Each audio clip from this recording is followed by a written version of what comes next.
Oke, kembali lagi dengan kelompok 2 di pendidikan lingkungan hidup. Sebelumnya saya akan memperkenalkan anggota kelompok saya. Yang pertama ada Ajeng Rahmawati, yang kedua ada Esther Dosmauli Sinaga, yang ketiga saya sendiri, Indah Prasetyo, yang keempat Siti Soliah, dan yang kelima Melinda. Baik, kita akan membahas tentang pengangguran. Apa sih pengangguran itu? Pengertian pengangguran atau tunakarya adalah istilah untuk orang yang tidak bekerja sama sekali, sedang mencari kerja, bekerja kurang dari 2 hari selama seminggu, atau seseorang yang sedang berusaha mendapatkan pekerjaan yang layak. Jenis-jenis pengangguran. Menurut Sukirno, sebab terjadinya pengangguran dapat digolongkan kepada 4 golongan. Yang pertama, pengangguran friksional. Pengangguran yang wujud apabila ekonomi telah tercapai kesepakatan kerja penuh. Pengangguran siklikal. Pengangguran yang disebabkan perkembangan ekonomi yang sangat lambat atau kemerosotan kegiatan ekonomi. Pengangguran struktural terjadi karena adanya perubahan dalam struktur atau komposisi perekonomian. Pengangguran teknologi ditimbulkan oleh adanya penggantian tenaga manusia oleh mesin-mesin dan bahan kimia yang disebabkan perkembangan teknologi.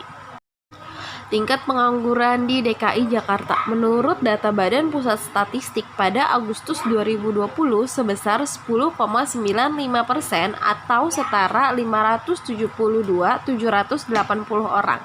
Bila dibandingkan dengan keadaan Agustus tahun lalu, pengangguran di DKI Jakarta naik 4,41% atau bertambah 233.378 orang. Pandemi COVID-19 menjadi salah satu faktor penyebabnya kenaikan di ibu kota. Ada beberapa penyebab pengangguran. Pertama, banyaknya jumlah tenaga kerja tidak sebanding dengan lapangan kerja. Kedua, rendahnya tingkat pendidikan. Ketiga, kemajuan teknologi yang pada akhirnya dapat menggantikan tenaga kerja manusia, seperti beberapa perusahaan yang menggunakan robot seperti manusia. Keempat, tenaga kerja antar daerah dimanfaatkan secara tidak seimbang. Dan yang terakhir, perusahaan asing di Indonesia lebih memilih menggunakan tenaga kerja dari negara lain dibanding tenaga kerja lokal, karena dinilai tidak memiliki kemampuan yang memadai. Dampak adanya pengangguran. Yang pertama, meningkatnya gepeng, gembel atau pengemis. Yang kedua, menurunnya angka pendidikan.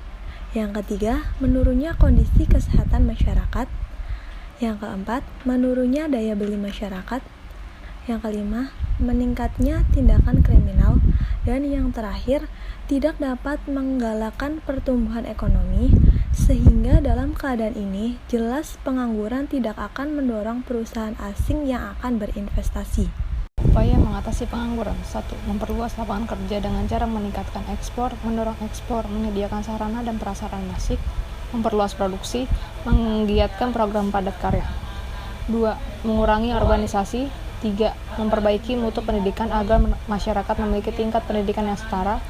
4. Penggunaan teknologi yang disesuaikan dengan sifat padat karya. 5. Perbanyak penyelenggaraan job fair dan magang melalui kerjasama dengan perusahaan dan kampus agar informasi tentang lowongan kerja dapat tersebar luas.